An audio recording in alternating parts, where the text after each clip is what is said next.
ಇರಲಿಲ್ಲ. ಅದಕ್ಕೆ ನಿಮ್ಗೆ ಆರ್ಥಿಕತೆ ಸಂಕಷ್ಟ ಇದ್ದಲ್ಲಿ ವಿದ್ಯಾರ್ಥಿ ಪರಿಷತ್ ಯೋಚನೆ ಮಾಡಿದೆ ಎಲ್ಲಾ ಕಾಲೇಜು ಕ್ಯಾಂಪಸ್ಗಳಲ್ಲಿ ಹೊರಗಡೆ ತಗೊಳಕ್ ನಾನಂತೂ ಸರ್ಕಾರ ಪ್ರತಿನಿಧಿ ಅಲ್ಲ, ನಾನು ಚುನಾಯಿತ ಪ್ರತಿನಿಧಿನೂ ಅಲ್ಲ. ಆದ್ರೆ ತಾವು ಏನು ಹೇಳತ್ತಾರೆ ತಾಯಿಯವ್ರಿಗೆ ಸದ್ಯಕ್ಕೆ ಅವ್ರ ಹೆಲ್ತ್ಗೂ ಆರಾಮಿಲ್ಲ, ಅವ್ರು ರೆಸ್ಟ್ನಲ್ಲಿದ್ದಾರೆ. ನಿಮ್ಮ ಏನು ಹೇಳಿದ್ರೆ ಎರಡು ನಿಮಿಷ ಬಂದು ಒಟ್ಟು ಕನ್ಕ್ಲೂಡ್ ಏನಂತಂದ್ರೆ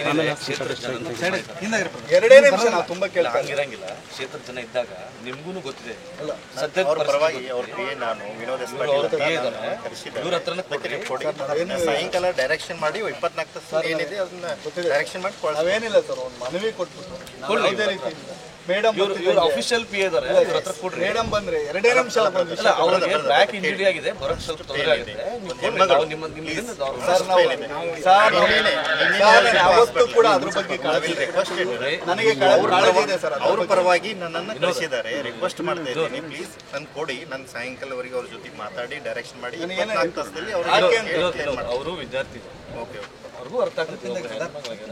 ನನಗೇನಂದ್ರೆ ನೀವು ಅರ್ಥ ಮಾಡ್ಕೊಂಡು ನನಗೇನಂದ್ರೆ ಒಟ್ಟು ವಿಶ್ವವಿದ್ಯಾಲಯ ಇಷ್ಟೆಲ್ಲ ಪ್ರಾಬ್ಲಮ್ ಇದೆಯಲ್ಲ, ಒಂದು ಇಷ್ಟೆಲ್ಲ ಸಮಸ್ಯೆ ಇದ್ರೂ ಕೂಡ ನಾವೆಲ್ಲರೂ ಕೂಡ ಒಬ್ರು ಸಚಿವರು ಕೂಡ ಬಾಯ್ಬಿಟ್ಟಿಲ್ಲ, ಒಬ್ರು ಕೂಡ ಹೈಯರ್ ಎಜುಕೇಶನ್ ಮಿನಿಸ್ಟರ್ ಇಷ್ಟೆಲ್ಲ ಹೇಳಿದ್ರು ಅಂತಂದ್ರೆ. ಹಾಗಾಗಿ ನಮ್ಗೇನಂದ್ರೆ ಮೇಡಮ್ ಅಂದ್ರೆ ಇದನ್ನ ಹೇಳಕ್ ಅನುಕೂಲ ಆಗುತ್ತೆ.